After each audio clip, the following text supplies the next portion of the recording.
Good morning दोस्तों, thank you for watching my YouTube channels. दोस्तों, आज हम चर्चा करने जा रहे हैं कि जीवन का उद्देश्य क्या होता है।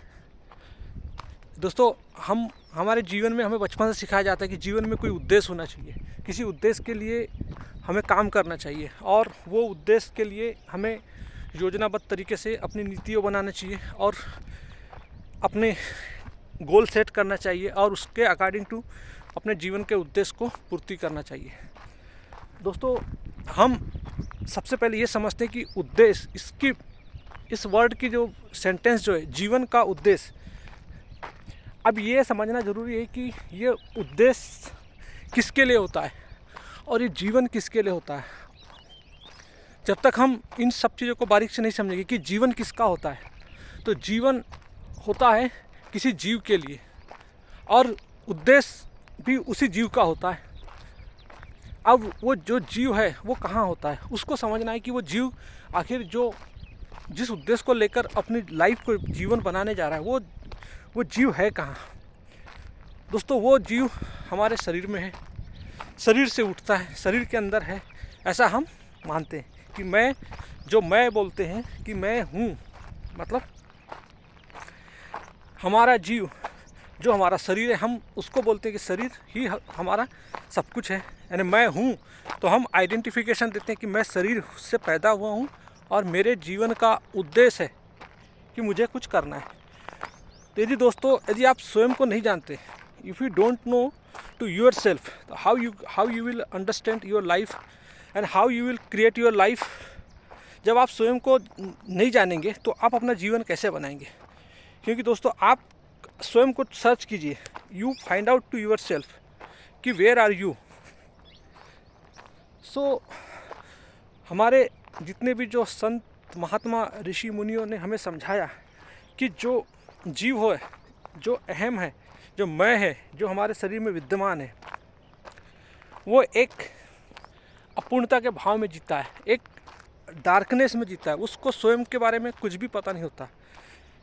तो दोस्तों, हमें अपने स्वयं के बारे में और जीवन को समझने के लिए, जीवन के उद्देश्य को समझने के लिए सबसे पहले स्वयं को समझना जरूरी है। जब तक मैं कौन हूँ, हु एम आई, नहीं समझेंगे तब तक हम जीवन को नहीं समझ सकते और हमारे जीवन के उद्देश्य हम प्राप्त नहीं हो सकते। दोस्तों, बचपन से हमें सिखाया जाता है कि हमारे जीवन के उद्देश्य सिर्फ हमारे लिए, जो हमारा माइंड संस्कारित है कि पैदा हो गए, हमें शरीर घर से शिक्षा मिल जाती है कि तुम्हें पढ़ाई लिखाई करना है, अच्छा खासा मकान बनाना है, शादी करना है, बच्चे पैदा करना है और ये आप उन बच्चों को पढ़ाना लिखाना है और जाके अंत में आपका लाइफ एंड हो जाएगा। तो दोस्तों, ये जीवन का उद्देश्य है। ये हमें एक मानसिक मॉडल से हमें सिखाया जाता है कि हमारे जीवन का उद्देश्य ये है। लेकिन हमें कभी ये नहीं सिखाया जाता कि मैं कौन हूँ, मेरा उद्देश्य क्या है। मेरा उद्देश्य मतलब जो विद्या, दोस्तों हमारे ऋषि मुनि ने हमें दो शब्द जो दिया है, एक विद्या और अविद्या। तो जो जीव होता है, इसके लिए दोनों चीज़ बड़ी महत्वपूर्ण होती है। क्योंकि यानी आप इसको इस तरीके समझाते हैं कि जो हमारे ऋषि मुनियों ने जो 3 उपनिषद हैं, ईशावास्य उपनिषद, उसमें समझाया है कि विद्या और अविद्या क्या होती है। कठ उपनिषद में समझाया है कि श्रेय और प्रेय, और मुंडक उपनिषद में समझाया गया है कि परा और अपरा विद्या। तो विद्या और अविद्या क्या होती है, हम इसको समझते हैं और ये किसके लिए इम्पोर्टेंट होती है उसको समझते हैं। दोस्तों, ईशावास्य उपनिषद में समझाया गया है कि जो विद्या जो होती है वो उच्चतम मतलब सुप्रीम पावर, यानी जो हमारे अंदर, जिससे हमारा हम हैं, जो सत्य है, परमात्मा है, आत्मा है, उसके तक पहुंचने के लिए जो हमारा माध्यम है उसको बोला जाता है विद्या, और यानी सेल्फ नॉलेज, स्वयं के बारे में नॉलेज। अविद्या क्या है? अविद्या यानी वो प्रकृति का नॉलेज, मटेरियल थिंग्स का नॉलेज, पदार्थ का नॉलेज, जिससे हमारा शरीर बना हुआ है। तो दोस्तों, इस प्रकार से हमारा जो शरीर का स्ट्रक्चर है, it is made by the 2 things, material and consciousness. But consciousness जो है, it is also arising from the material things. दोस्तों, हमारे अंदर जो कॉन्शियसनेस है वो भी, हमारी चेतना भी जो है वो हमारी प्रकृति से ही उठती है। यानी चेतना भी एक प्रकार से कहना चाहिए अविद्या ये मटेरियल थिंग्स ही है, लेकिन और उसी से वो अपना एक मुकाम पाती है जो विद्या और अविद्या दोनों को समझ पाती है। तो विद्या और अविद्या मतलब हमें ये नहीं सोचना है कि विद्या को ग्रहण कर लिया तो अविद्या नहीं करना है, और अविद्या को ग्रहण कर लिया तो विद्या नहीं करना है। यानी हमें स्वयं को जान लेना ही हमारे लिए सफिशिएंट नहीं है, और प्रकृति को जान लेना ही हमारे लिए सफिशिएंट नहीं है। दोस्तों, हम विद्या और अविद्या दोनों को जानना हमारा जीवन का उद्देश्य होना चाहिए। जब तक हम मटेरियल चीज़ों को, प्रकृति को नहीं जानेंगे, प्रकृति इट मीन्स कि हमारा शरीर जो फंडामेंटल शरीर बना हुआ है, यदि हम इसको नहीं समझेंगे तो हम जीवन को कैसे समझ सकते हैं? क्योंकि शारीरिक हमारा जीवन हमारे शरीर से उठता है, और हमारे जीव जो होता है वो शरीर से ही पैदा होता है। क्योंकि जो प्रकृति, जैसे ऋषि कपिल ने हमें सांख्य योग में समझाया है कि त्रिगुणात्मक प्रकृति जो 24 तत्वों से मिलकर बना हुआ है, यानी 20 ग्रास बॉडी और 4 सटल बॉडी, तो इन 24 तत्वों से मिलकर प्रकृति बनी हुई है। और इसी से हमारे अंदर एक शुद्ध चेतना का विकास होता है, एक शुद्ध चेतना उठती है। तो दोस्तों, हमें उसको समझना है कि इस प्रकृति को, इस शारीरिक संरचना को समझना है, क्योंकि हमारे अंदर जो ये अहम भाव है ये हमारे अंदर स्वयं बैठा हुआ है। इसको समझना ही हमारे जीवन का उद्देश्य है। जब तक हम इसे नहीं समझेंगे तब तक हम अपने जीवन के उद्देश्य को नहीं समझ सकते, क्योंकि हमारा जीवन जो है वो पूरा पदार्थ से बना हुआ है, यानी भौतिक मटेरियल 5, जिसको हम पंच महाभूत बोलते हैं, जल, अग्नि, पृथ्वी, आकाश, वायु, इन सब मटेरियल चीज़ों से बना हुआ है। हमारा शरीर पूरा पदार्थ है। हमारे अंदर पूरी रासायनिक प्रक्रिया के द्वारा हमारा शरीर का संचालन होता है। दोस्तों, हमारे शरीर के केमिकल्स, हमारा जीन्स, हमारा स्ट्रक्चर, हमारी भावना, हमारी इमोशन, हमारा एवरीथिंग, सब कुछ प्राकृतिक है। हमारे पास कुछ नहीं है, हमारे पास सिर्फ हमारा है, तो वो एक समझ है, एक बोध है, एक अंडरस्टैंडिंग है जो हमें परमात्मा ने दिया है। परमात्मा के प्रकाश में इन्हें हम अपने स्वयं को पहचान सकते हैं, और इस प्रकृति और चेतना दोनों को समझ सकते हैं, और अपनी चेतना का विकास हम कर सकते हैं। तो दोस्तों, इसको समझने के लिए ही हमें विद्या अविद्या को जानना बहुत ज़रूरी होता है। विद्या अविद्या जो होती है, कि विद्या मतलब स्वयं को जानना, सत्य को जानना नहीं। जब आप स्वयं को जानते हो तो स्वयं को जानना ही सत्य में प्रवेश हो जाता है।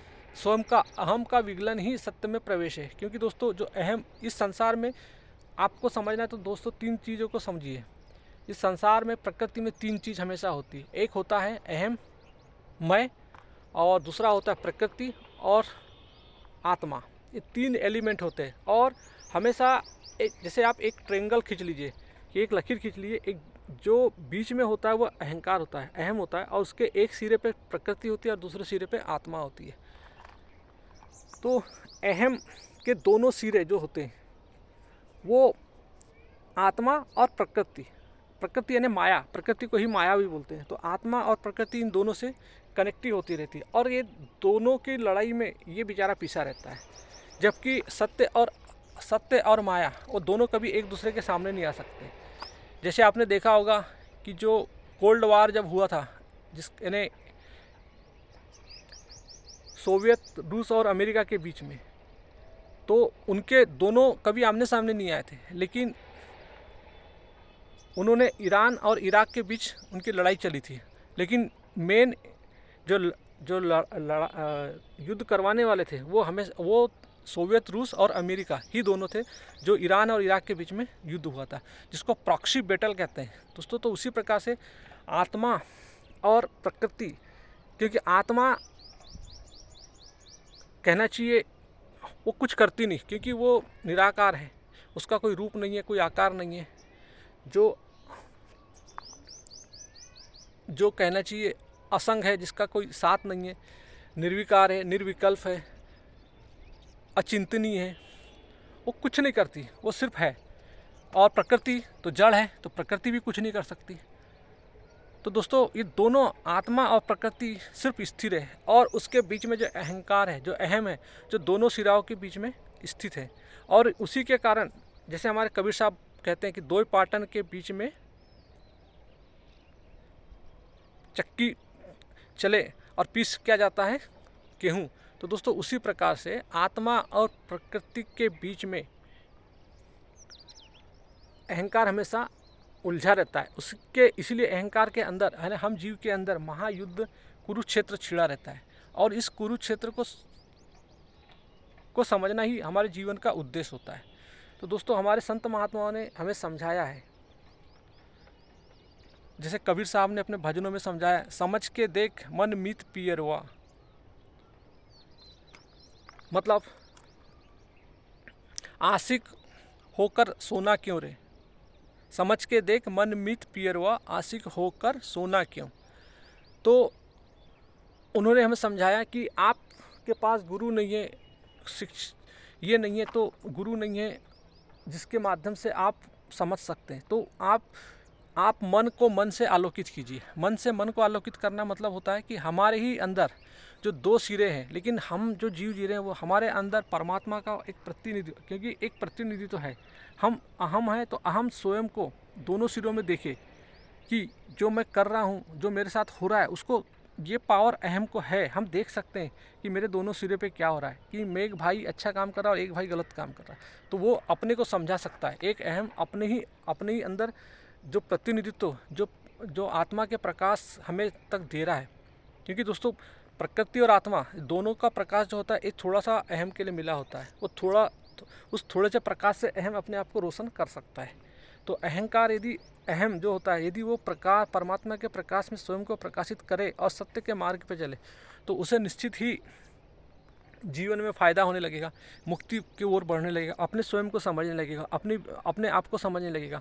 तो वो प्रकाश जो है, जो परमात्मा का जो प्रकाश है, क्योंकि परमात्मा तो स्वयं कभी नहीं आ सकते ना, तो उनके अपने प्रकाश में जो उस अहम के लिए प्रकाशित है, जैसे हमारे शास्त्र है, सब कुछ है, हम उनके माध्यम से स्वयं को समझ सकते हैं और अपने मन को समझा सकते हैं कि ये प्रकृति की ओर जाना और परमात्मा की ओर जाना, दोनों में क्या फ़र्क है। यदि हम प्रकृति की ओर जाते हैं तो हम उन नश्वर चीज़ों के पीछे ही जा रहे हैं जो हमारे लिए हमें हमेशा दुख देती है, जो हमारे जीवन में दुख पैदा करती है, जिसको हम बोलते हैं आध्यात्मिक दुख, अधिदैविक, अधिभौतिक।